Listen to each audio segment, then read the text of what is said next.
Hello, Gemini Risings. Hi, it's Lauren the Mystic here, and I am here for a special reading. So this is for you if you are a Gemini Rising sign or a Gemini Ascendant. And if you're not sure, I'm going to be putting a link below to a free resource from Cafe Astrology to help you discover what your rising sign might be based on your whole sign house chart. So if you're new, thank you for joining me. Today we're going to be taking a look at your particular rising sign, Gemini, moving from your 8th house. Pluto is moving from your 8th house into your 9th house. And you'll have to forgive me, I have a bit of a head cold and I've been at this for a while, so I'm kind of like tongue-tied a little bit. But what we want to look at is the riches that Pluto has brought to you from this journey, which has really been taking place since 2008 in your 8th house, which is a significant place of the chart, right? And so now Pluto's going to be moving into, or just moved into your 9th house. And after the deep journey of the oftentimes deep transformation that takes place when Pluto is really covering territory, what we can expect to receive and what Pluto isn't often known for is the riches, the wealth that comes from the process. So that's what we're tuning into today for you. So if this reading resonates, if you're excited about it, please stick around for the end because I have pre-shuffled all the decks, but I'm going to do the final pulls with you. It just helps me to tune into the energies a little bit more deeply. And I like to take a look based on whole sign houses like this because it helps to, I think, encourage a deeper sense of your own personal divination as well as your soul growth journey, how the energies within the cosmos are really kind of speaking to you energetically, and how is that actually showing up in your life, right? And we can take a look at that when we look based on your rising sign, which is also how you should always follow and read your horoscope. It's based on rising sign, the sign that was at the horizon, the moment of birth. Okay. Okay, 2 came out, so I'm taking them. Actually, I have 3 in my hand, don't I? Goodness. All right, we'll take them.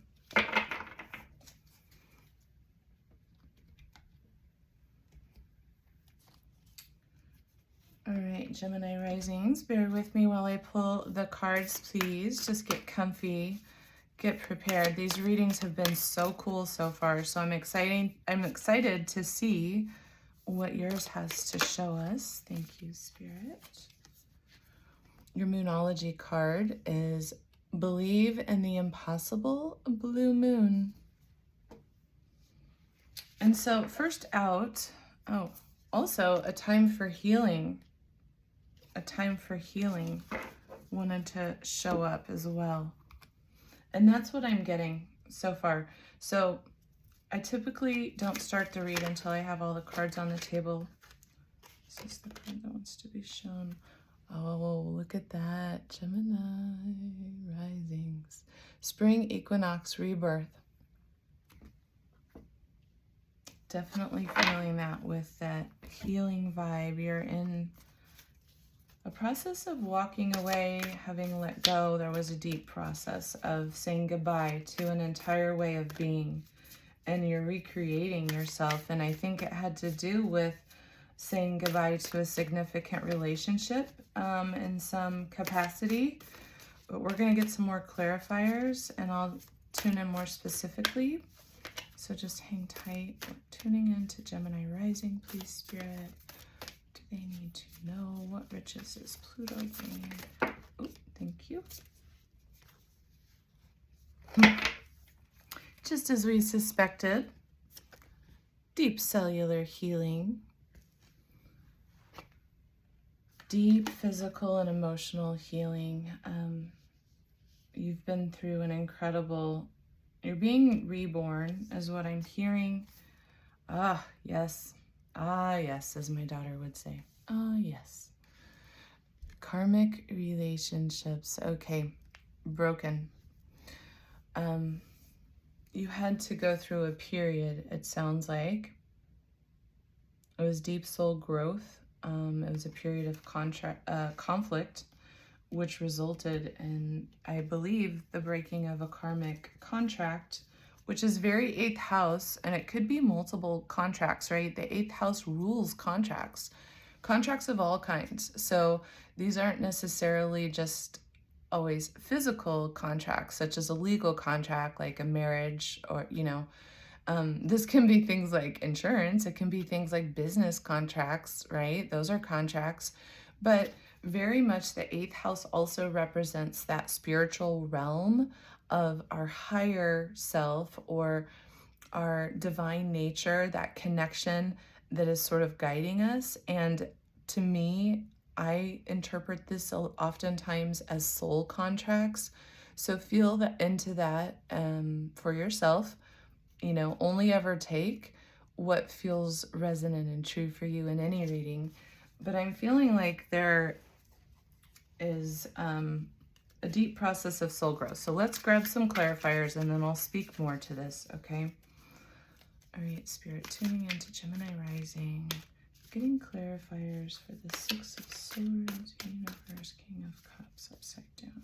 Let's clarify what riches is being brought to our Gemini Risings through this process.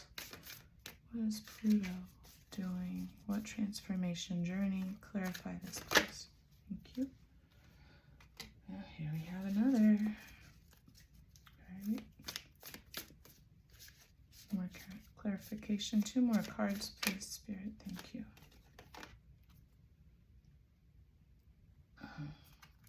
Okay, I'm taking this like this, but I'm going to put it like that because it popped out upside down and I have a message about that.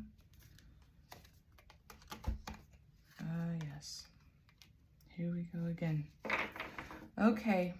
All right, darlings. I hope you did get a beverage, or, maybe pause it, go get one, grab a piece of chocolate, something to sweeten the situation. The good news is you're healing, okay? The good news is you are being reborn, and it won't be long, darling. It won't be long. So let me just take a drink myself and organize all these thoughts that are suddenly very Gemini energy in my brain at this moment. All right, Geminis, let's ground. Okay. So what I'm strongly picking up on is, for those of you that I'm really tuning into and reading for, someone here needs to hear this message about painful relationships that have ended, specifically love relationships. I'm picking up on a marriage that is either in the process of ending or has ended, and it has spanned a considerable amount of time. It has required you to completely let go of what you've known in the past. There's been a deep sense of loneliness, of betrayal, of having to recreate yourself. You've had to really go within into your own sense of self. And don't kill the messenger, Gemini Risings. For some of you, again, only take this as if this is yours, but this is a message from Spirit. I am meant to deliver it how I'm hearing it. And for some of you, the process of growth has really been about coming into your own authenticity and learning to listen to yourself. I'm hearing that some of this had to do with a relationship where there was a stagnancy of growth. The paths diverged. 2 people grew in 2 different directions, and this was a King of Cups. This was the king of your heart. And so, without gender, what that represents is the person who held the kingdom. They held that throne. Oh, excuse my dog. I'm not sure. It's perhaps a delivery person outside, but I guess that's spirit confirming for us, right? Confirming what I'm saying here, which is that the loss of this relationship created this sense of, for a while you didn't know who you were without this person, and you may have gone down a path of not listening to your inner wisdom, to your inner divinity, to your knowing. And oftentimes it's difficult because it requires that we have to face difficult truths and do our own shadow work. And the 8th house can definitely be a place of doing shadow work, as well as a place of really tuning into our personal divinity and listening to that intuitive knowing, you know, being honest, being authentic, carrying ourselves with integrity.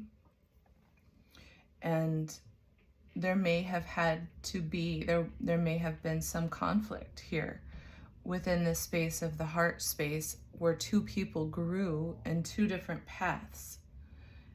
And it feels like it was a very sad, I'm getting really sad, blue moon, blue, deeply sad, a period of depression, you know.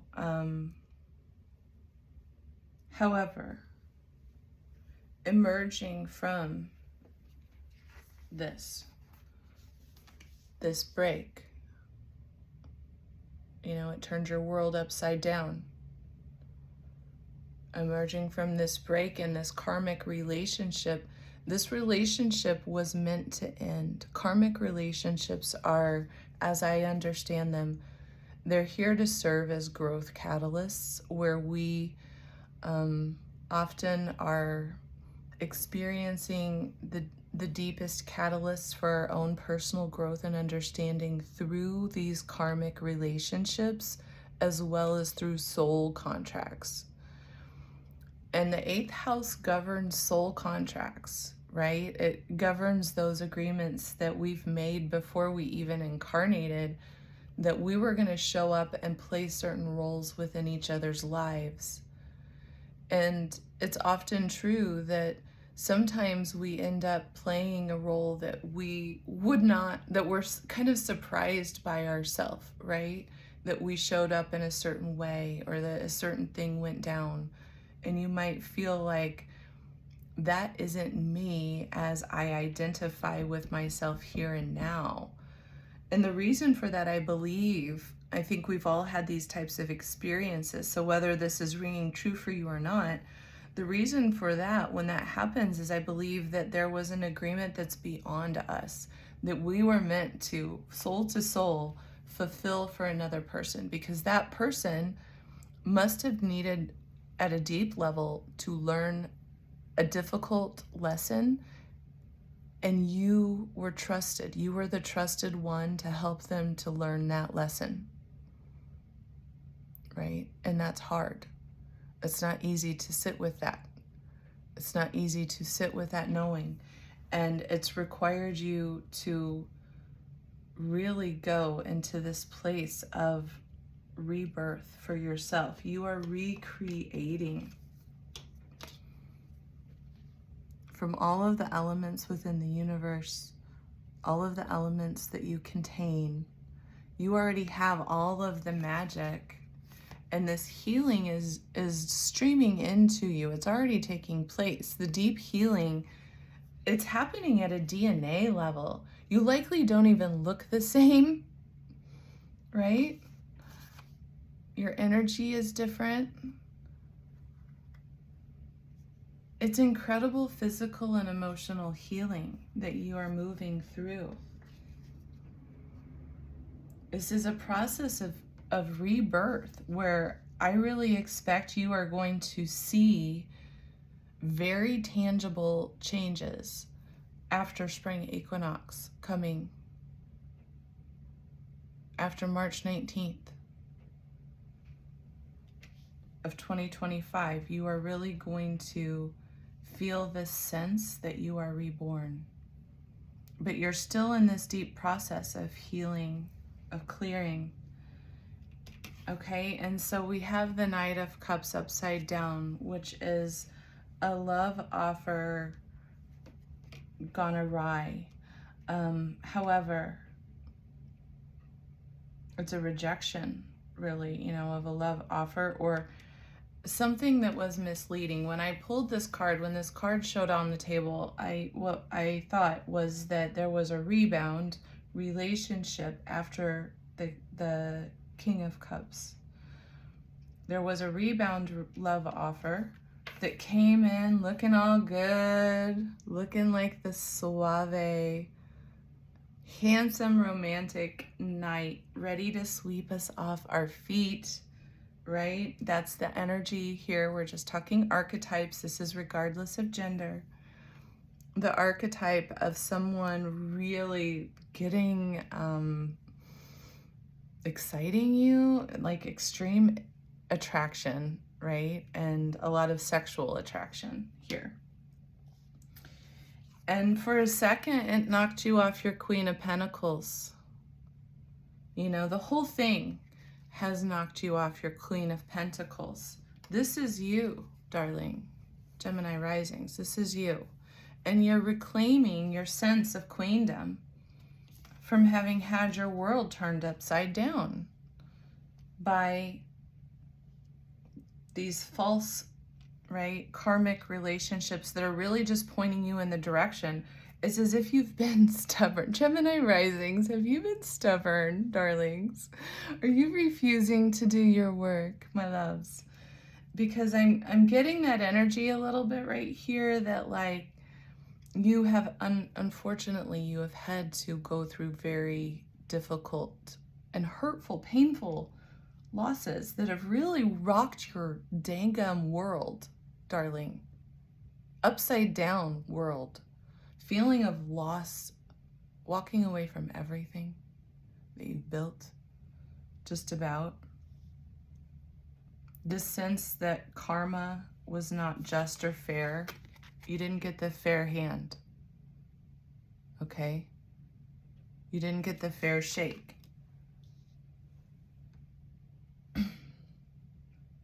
And so, right now, and how important, look at this also.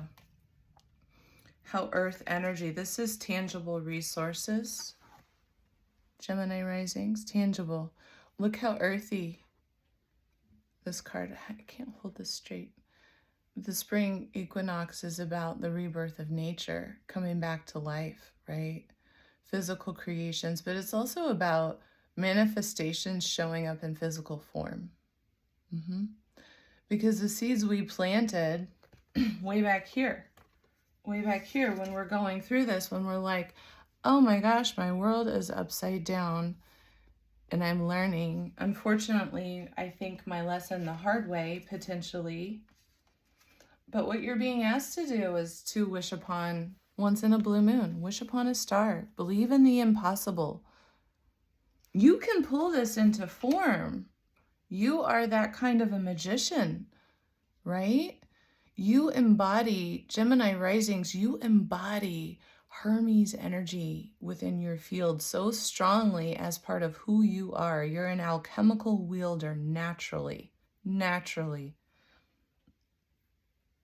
You know, Mercury governs. Gemini is a temple of Mercury. You're very strong with your execution, and so what you're doing is you're rebuilding your empire. The Queen of Pentacles has everything she needs. She's surrounded by prosperity. She's built the life that she feels good about, and she's fine on her own. This is a very independent energy, giving this time of, this is a time for you to really focus on, that is your ultimate goal, right? It's not these love distractions at this moment.